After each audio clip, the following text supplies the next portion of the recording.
in Malindi, in Kilifi, where I know Murathe is hiding, that they should arrest him and deliver him to the nearest police station. I have already made an entry in the OB in the Eldoret police station that he is told he colluded, among very many things, to make Kenyans lose millions of shillings through Kemsa. So the report already is there. So the Kenyans, wherever you are, when you see him, stop him, arrest him, take him to the nearest police station.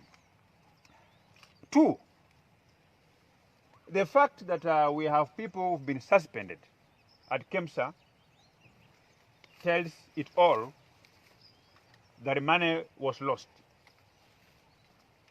So if money was lost, why is DPP taking time? Why is the DCI taking time to conclude their files? Today, where we are here, if a poor man, a matatu tout, goes to the police station and makes an allegation against his or her fellow poor Kenyan, the police will arrest that person the next day and take that person to court. The CEO for Kemsa did confirm, and we've seen even email addresses. We've seen email conversations written by the chairman of Kemsa, Honorable Gembi Ketura, intimidating the CEO to sign the contract for specific people. Which other evidence are the police looking for? But I want to at least appreciate what Nurdin Haji has done. For the shortest period that he has been in office, we have seen convictions, we have seen people taken to court. This makes the rest of this country wonder. The buffoon by the name Keriako Tobiko, what that man was doing in his office. The man could not even prosecute a fly. The man was part of the cartel of the criminal gangs in this country, that instead of him aiding the accused persons get justice, he was purported to have been aiding the criminals evade justice. I saw him recently lecturing us who are having meetings. Please, even concentrate on planting trees, because when you are a minister, the CS for environment, your only role is planting. We have only seen him planting trees and nothing else. So you want to tell Kiriako Tobiko that when you open your mouth to lecture Kenyans on anything, this country bleeds. You are no longer a role model. You could not prosecute anybody when you are in charge of the public prosecutions. Nurdin Haji never came from the heaven. He came from this country. He is our son. So what is it that Nurdin Haji is doing that Keriako Tobiko was unable to do? So Keriako Tobiko, swallow the pride, smell the coffee, shut up and keep quiet, because you know whom you speak for and you fail this country. I also want to say this. This country, our constitution has been subverted. Our constitution has been thrown in the dustbin. We have independent entities, including Kemsa, and the competent Kenyans have been hired to preside over the functions and the roles of this institution. We have people who are usurping the powers of the head of public service. People like Murathe, he has appointed himself to be the supervisor of public service. He's hovering from one office to the other, threatening civil servants, directing civil servants who are competent enough. So we have thrown various regulations, various acts of parliament, and the constitution itself, that it provides a framework on how institutions are managed, how procurement procedures are implemented and executed. Now they are getting phone calls, intimidating them. We will want to see Kenyans lose their job, being demoted, being transferred on the basis of incompetence, not on the basis of failure to comply with the illegal directive issued by somebody smoking bang, drinking alcohol from a slave queen's house. This is what Murathe is doing. He has slave queens in Mombasa huko. Anakaa kwa nyumba ya, na I'm told in every town he has a slave queen. Anakaa kwa slave queen hapo kwa boma, anakunywa pombe yake hapo na bangi yake anavuta hapo. Anachukua simu, anapigia CEO ya Kemsa, patia mtu fulani kandarasi, patia huyu kandarasi. And I think Kenya, we do not need even a new constitution to streamline the operations of government. What this country needs is a man and a woman who will rough up all these corridor employees, who will rough up all these conmen's, calling themselves deep state and intimidating civil servants, bundle them into a police car and take them into prison. That is the medicine that will save this country. Kuna Wakenya wengi ambao wamehangaishwa na hawa watu na hawa wakora. Tuseme ukweli. And we are going to engineer the revolution in this country. I know Mutahi Kagwe, your CS have been mentioned, and you have said you are not going to resign.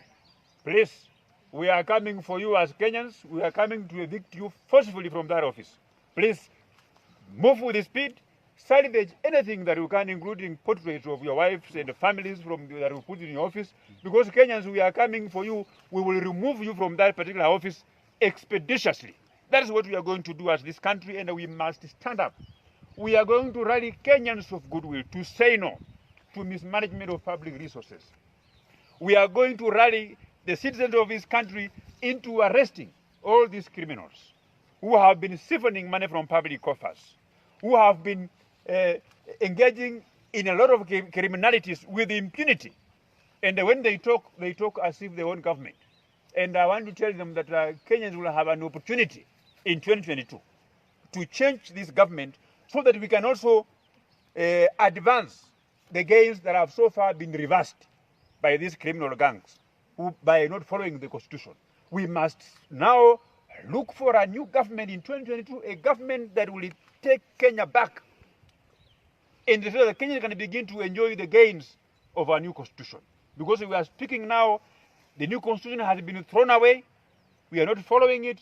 We are following the directives of criminal gangs called David Murathe, whom I'm sorry to have engaged, because from my community we don't engage those kind of people. But when I'm going home, I think they will say I have to slaughter a black sheep, because I've engaged a person, a stupid man whom my culture doesn't allow me to engage.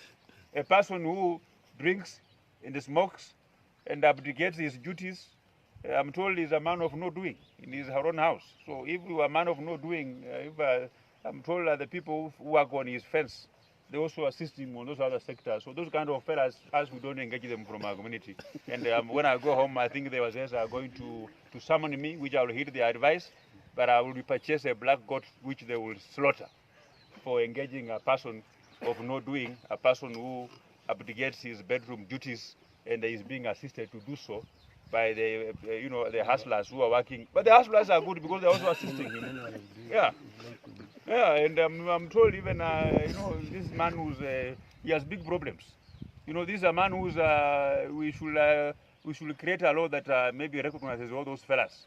Unajua kuna wale watu wengine ambaye ni mwanaume lakini hataki mwanaume mwenzake. Anataka tu mwanaume mwenzake. Ukimpeleka kwa mama hiyo mnakosana.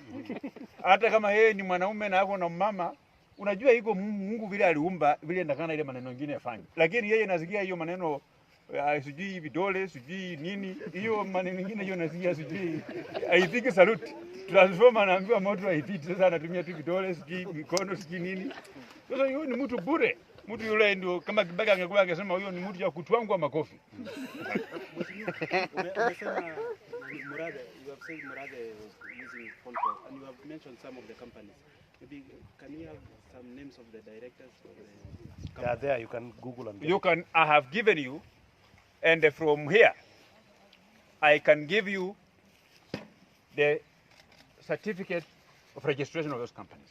I will give you communication from the registrar of companies so that you see yourself.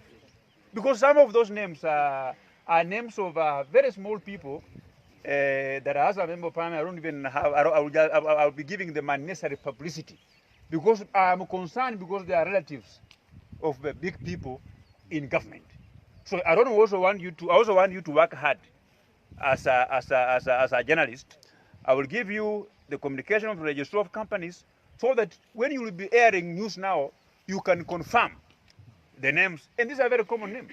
You know, like if you come to my constituency and you say Barasa, Barasa is a well-known, is a household name. You know, Barasa is from Ditmas, Barasa. So all those names are names that people are aware of, that the Kenyans know, and because the only mouthpiece that could have spoken on behalf of Kenyans is the voice of Raila Odinga, who is the captain of a minority party. But the problem is that Raila Odinga and his cabal, they understand table manners. Table manners informs me that when you are eating, you don't talk. You cannot eat and speak at the same time. So now we understand he has kept quiet because he is eating. But maybe after he has finished eating, now he can begin to talk because you cannot engage your esophagus and the air pipe at the same time. Only robots can do that. So we want Kenyans to at least forgive Raila Odinga and that he's just following table manners of not talking while eating at the same time. Now Mheshimiwa, okay, in several occasions, that we, apart from Mheshimiwa Khalid Kosikani, we always see you accusing the government, telling the government of the wrongdoing. Where are the other MPs from this region? Do you want to tell us they belong to the other side of the president? Ocheng. Unajua Ocheng, nilikwambia siasa hii sio kanisa. Hii siasa kila mtu ako na kazi yake. Hata MPs kuna kazi wanafanya. Kila mtu ako na mpango yake. Na kila mtu anajua duty yake ya kufanya. So ukisema ati unatuona watu wachache na pia watu wengi ni waoga. Umesikia sisi na Barasa we can demonstrate even for a month. We can just walk na tuende pale prison. That's why ni lazima tuambie Wakenya ukweli. Swali lingine? Ni ukweli kuwa mnatumia haya maneno ya Kemsa kama wandani wa naibu wa rais. So that munafanya your own investigation, then you reveal the names or you name the individuals behind the scandal, so that you might have the sympathy of the public, ili muangushe referendum yenye inakuja. Ndugu yangu, mimi sijui kwanza usitumie undani wa naibu wa rais. Sisi wengine tulipita hayo maneno, kwa sababu hata naibu wa rais akienda kombo na mambo zingine nitamwambia off. Sisi hapana ODM. Sisi hapana kwanza wale unajua kuna ugonjwa unaona inaendelea na kasumba which is chronic kwa ODM. Toa kwanza maneno ya undani wa naibu wa rais. Na ya pili nataka nikujibu ya kwamba unless kama wewe unaishi Kenya nyingine tofauti lakini inakuona uko Eldoret. Wakenya hawana chakula. Referendum inaongelewa at 2 billion. Unajua maana 2 billion? Na of course unajua ya kwamba itapita 2 billion. Itaenda mpaka 10 billion. Kusungusha Wakenya na kufanya marali hii Kenya hii ati referendum. Unaambia referendum mtu wako kama mimi mwenyewe wacha ate referendum. Mimi ninasakataa lami ijengwe lakini Wakenya kwanza wapate chakula. Kwa sababu nilisema hivi. Mnasafanya maendeleo kubwa mjengee watu lami, watu watalama lami. The first thing you have to do ni kusort out maneno ya watu wapate tumbo ishibe. Watoto wao waende shule. Watoto wao waende hospitali yenye watoto wangu wanaenda. That's the first basic. Those are 3 basic things tunataka tuanze naye. Sasa wao umeenda mbali sana. Sasa hii maneno ya referendum unless kuna Mkenya ako na kasoro. Hii katiba hatujaweza kuitengeneza yenye tuko naye kwa sasa. Kama hawezi on order yenye inatoka kotini, nini nyingine wanaweza nini kwa hii katiba? Kama wanaweza kushika mtu na wasungushe mtu sijui ujinga ya mwisho. Na ndio mimi nilisema hivi. Mungu ni mkubwa sana. Akuwezesha William Ruto akisupport Uhuru Kenyatta 202 wapate serikali. Uhuru Kenyatta angepata hii serikali wakati katiba ingebadilishwa, aingewahi badilishwa. Tungeishi kwa dictatorship ile hatari. That's why unaona maneno mengine ikifanyika ni mapenzi ya Mungu, sio mapenzi ya binadamu. Hatupingi referendum kwa sababu tunataka siasa. Na penye tunaelekea katika taifa la Kenya, tunaomba Mungu sana atupatie kiongozi ule anaelewa shida ya Mkenya na ule anasikiza. Mwenye anaweza kaa chini na mtu kama wewe, journalist, na kuuliza maoni yako na pick maoni yako hata ukitweet kitu yote. Hatutaki watu wako na kiburi. Watu wakubwa they think they are next to God. Unajua kuna watu wako na pesa Kenya hii mpaka hata wajui kuna watu wanalala njaa wanafanya nini. But they think they are next to God. Wao baada ya Mungu ni wao. Nyinyi wengine wote mnatakana mkuwe slaves. Mpige magoti na mfuate ile kitu wanasema. Na wacha nikwambie kama wale wengine wote walipigania uhuru ya Kenya hii na hawakupata. Sisi wachache kwa sababu tunapigania uhuru na tukiomba Mungu. Tutapata uhuru. Siku ile Mkenya hata kwa anauliza atakula nini, anaamka asubuhi kwenda akitoka penye anafanya kazi anapitia supermarket ananunua nguo moja anafanya nini. Mtoto wake anasoma shule yenye watoto wa Oscar Sudi wanasoma. Mtoto wake anaenda hospitali yenye mimi watoto wangu wanaenda. Hapo ndio tutaelewana tuseme hii Kenya sasa imekuwa iko. Ile nyingine sasa ni bidii yako. Kujenga ghorofa, kutaka kutembea na Range Rover, kufanya nini? Hiyo ni bidii yako. That's why niliomba nikasema mimi kama ningekuwa na uwezo ningeomba mtu kama Uhuru Kenya anipe hii serikali for 6 months. Aone kwanza nitoe scrap kwanza hii maneno ya barabara kwanza nitaka kando. Nikuwe deputy president. Na ukuya akuwe deputy president. Uone. Wa Kenya wote kwanza tuwalete level moja.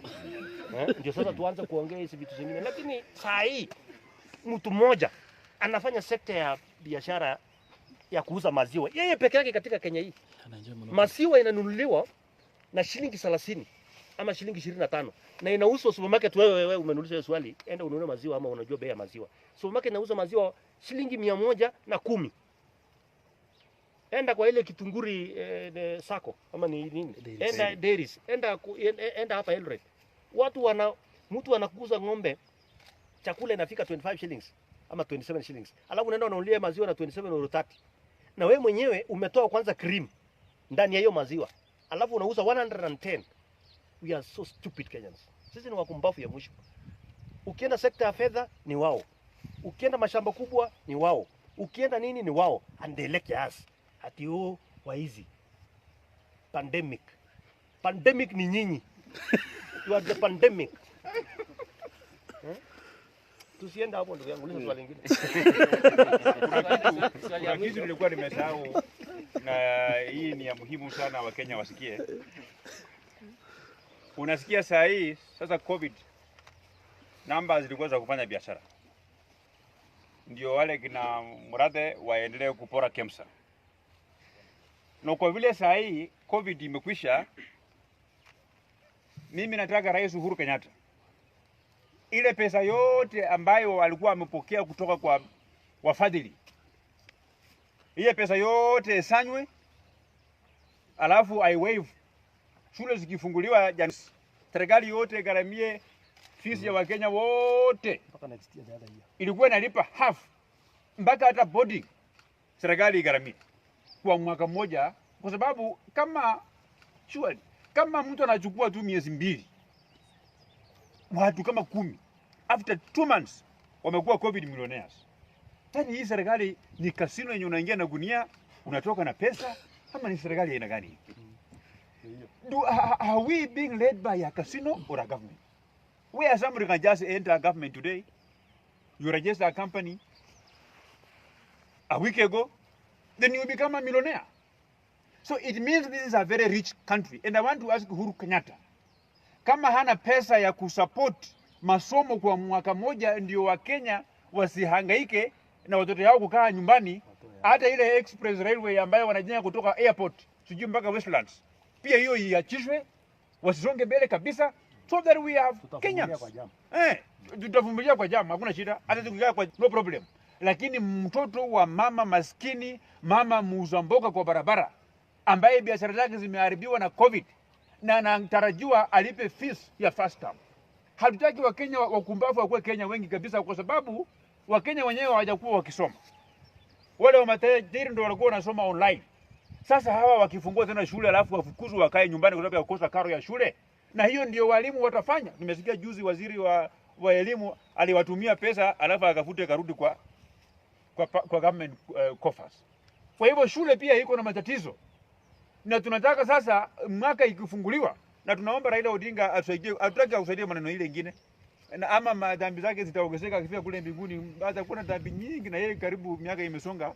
Unajua hiyo sijui atubie maswali na jibu na marekani kwa mbele kwa Mungu huko. Ako na majukumu kubwa ya kutetea Wakenya ambao walimweka kwa nafasi, ambao walijitolea wakufe ili wahangaishe serikali ya Uhuru Kenyatta ndio waite yeye, wasalimie yeye, sahihi yako kwa serikali. Sasa hata kama ni mfupa atabakisha kidogo wa Kenya wakule, hiyo ni sawa, lakini asiache wanafunzi tena wafukuzwe shule eti kwa sababu ya karo ya shule.